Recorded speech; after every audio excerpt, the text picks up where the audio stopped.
In the aftermath of the United States versus Rahimi oral argument before the U.S. Supreme Court, we have a lot of media outlets talking about how Merrick Garland and Joe Biden's anti-gun agenda is going to win because the Supreme Court's likely going to uphold 18 U.S.C. 922 G8.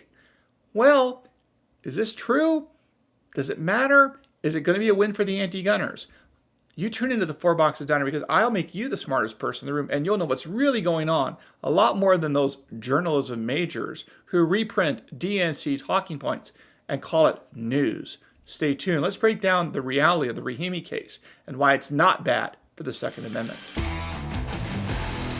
Hey folks, I'm Mark Smith, host of the Four Boxes Diner, proud American gun owner, constitutional attorney, member of the United States Supreme Court Bar, and author of Disarmed: What the Ukraine War Teaches Americans About the Right to Bear Arms. All right, folks. So we had the United States versus Rahimi oral argument before the Supreme Court. I rushed out a really fast video to get it out to you guys promptly. I also had a lot of other media and Federalist Society-related obligations associated with the case, so it was a little crazy. So now I'm going to start breaking down specifically some specific information about the Rahimi case and what to look for and what to worry about, if anything, and what not to worry about. Okay, so to begin with, a lot of people have emailed me or they've texted me or whatever that the media keeps saying that the Second Amendment is going to take a blow thanks to Merrick Garland, and that the United States versus Rahimi case, which, as you know, is a question about whether or not federal gun control statute 18 U.S.C. 922 G8, which is part of the prohibited persons list, whether or not it's going to be upheld as constitutional. That law says that if you're subject to a civil domestic restraining order, well, you are not allowed to possess guns anywhere in America. So here's the bottom line, what's going to happen and what it means for you. At a technical level, it is true that the United States government and Merrick Garland will likely win this particular appeal. Did you hear what I just said? It's likely that the U.S. government is going to win this particular appeal given the way the question presented to the U.S. Supreme Court is phrased. Specifically, the question presented to the Supreme Court, which is the question that the U.S. Supreme Court is going to answer in the United States versus Rahimi case, is the following. I'm going to paraphrase. Is 18 U.S.C. 922 G8 that allows for domestic violence restraining orders to disarm people during the pendency of that restraining order, is it constitutional on its face? Did you hear what I just said? On its face.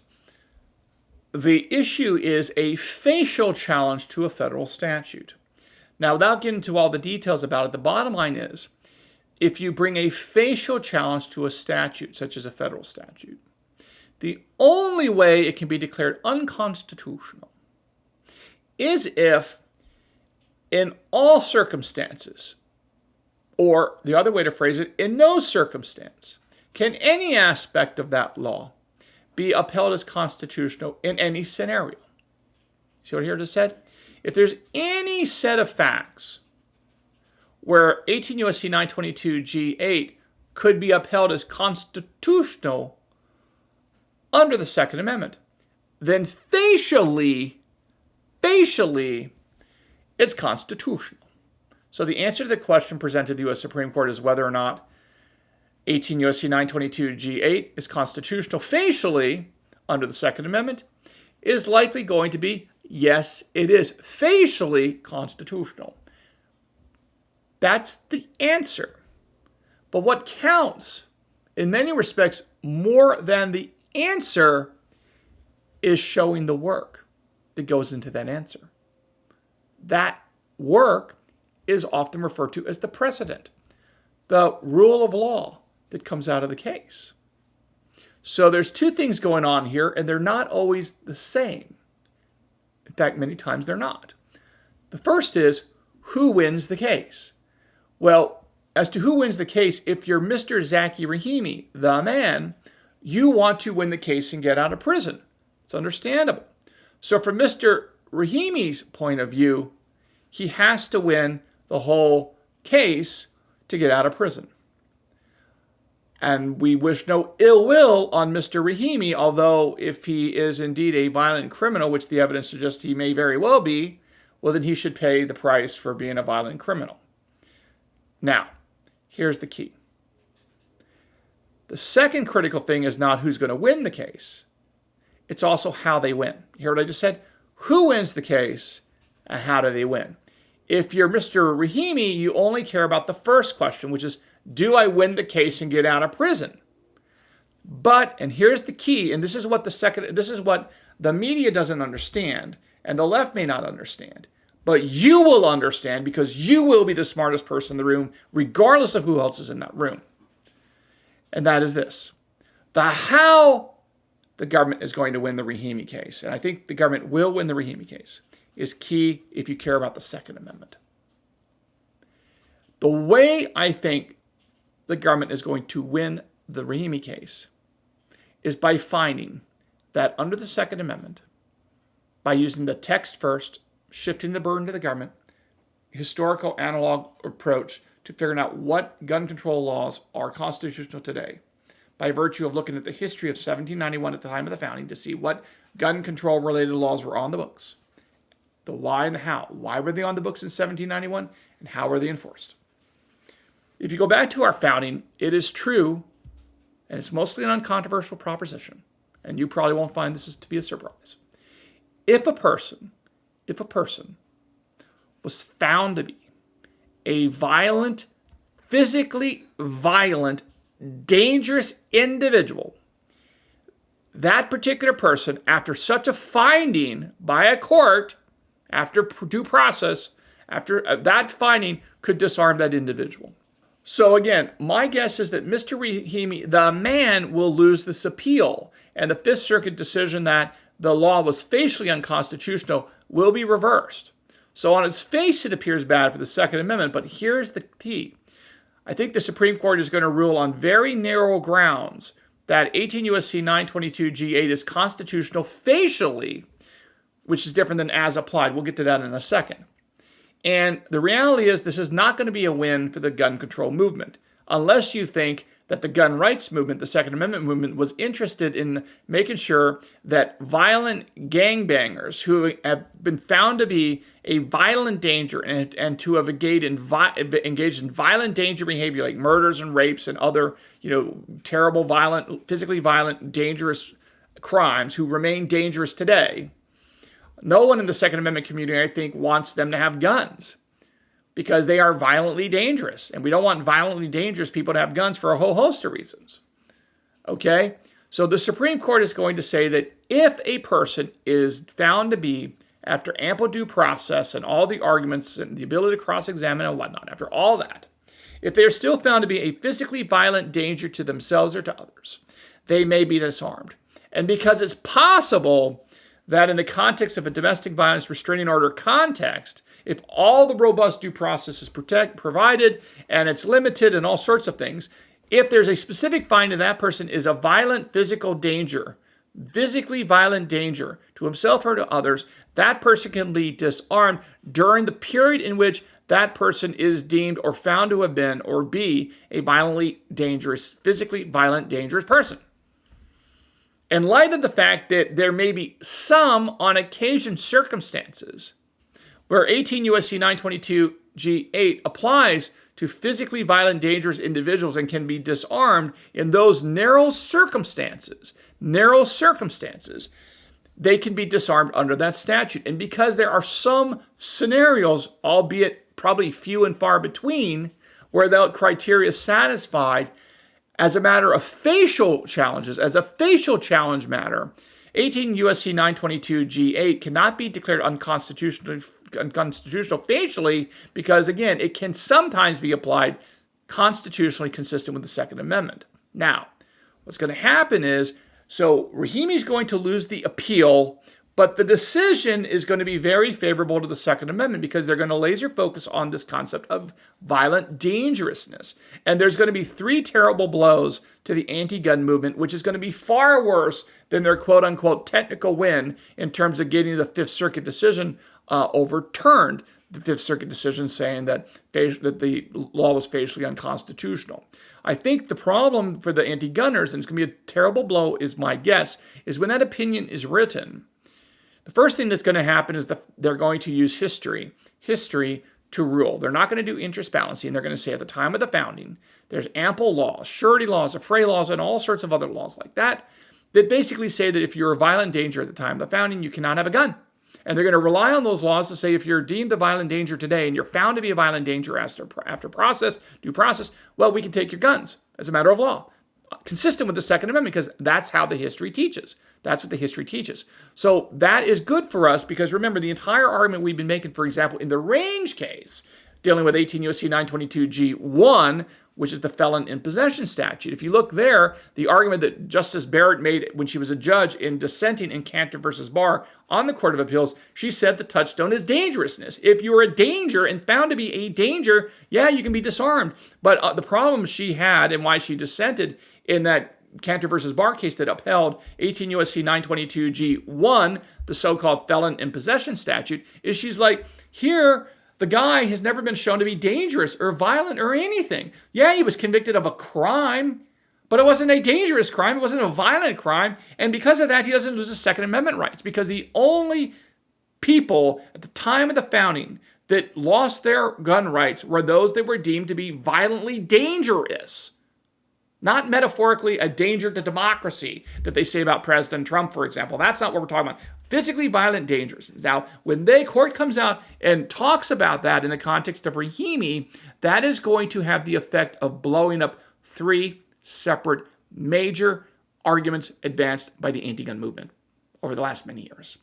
And there's basically been three arguments that the anti-gunners have been making. And I think that the way this decision is going to be written, remember, Rahimi, the outcome will be Rahimi loses. I think that's what's going to happen because of the facial issue.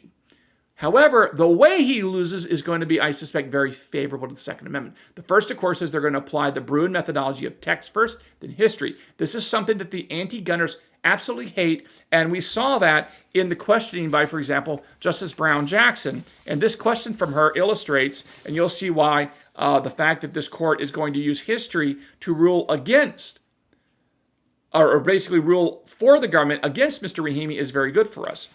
This is what Justice Brown Jackson said in argument, quote, but we have a history and traditions test. You see, she's trying to undercut Bruin and Heller. She hates tradition and history, hates that, wants to get rid of it. She just wants to bring back interest balancing so the government can always win on gun control issues, okay? Here's what Justice Brown Jackson asked, ready? But we have a history and traditions test. We have a history and traditions test. I guess I'm a little troubled. By having a history and traditions test that also requires some sort of culling of history so that only certain people's history counts. You hear her criticism? She's upset that with the text and history test and the history and tradition test because only certain people's history counts. Well, it's the history of the United States of America. It's the history of the U.S. Constitution. And we're talking about legal history, okay? So there you have it. That's the kind of thing that they really don't like. And then she continues on and asks this question. This is another example where she's trying to undercut the Bruin test and get rid of history. But the fact that in a Rahimi decision as to how Mr. Rahimi loses is going to embrace history is bad for the anti-gunners. Here's what Justice Brown Jackson asked a second time. Considering a hypothetical in which domestic violence was not considered dangerous. See, there we're going to kind of say that domestic violence was not considered violence at the time of the founding. This is what she writes. Considering the hypothetical in which domestic violence was not considered dangerous. Okay, here it is. Here's what she says. Quote, what if we had a hypothetical in which we actually determined, based on the historical record, that domestic violence was not considered dangerousness back in the day? I mean, I just don't know what we do in that scenario. So again, what you're seeing here is the anti-gunners want to get rid of history because in 1791, there were a lot of laws on the books. We had state constitutions. We had the federal constitution. We had common law, which is judge-made law. We had statutes in all these states. Despite all these bodies of law, there's very few gun control laws because at the time of the founding, the American founding fathers actually thought that we had a right to keep and bear arms, which is why they memorialized it and codified it in the Second Amendment. and the history of all the laws, or the lack thereof, involving gun control prove and illustrate and buffer that point.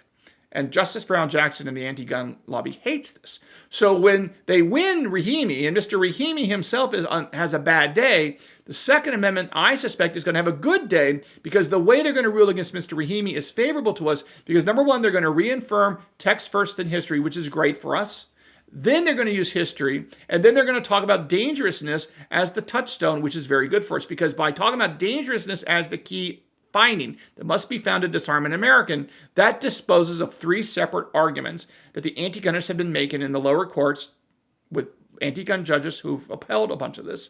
Three separate arguments that are, I think, going to go by the wayside. The first is that you can only have a gun if you are virtuous. You can only have a gun if you are virtuous. And that the founding era history says that if you're not virtuous, they can take away your guns. The good news is this is no longer the law. This is no longer the case. This has been destroyed. So the first thing is, the Department of Justice Solicitor General specifically asked, are you arguing that this virtuousness theory?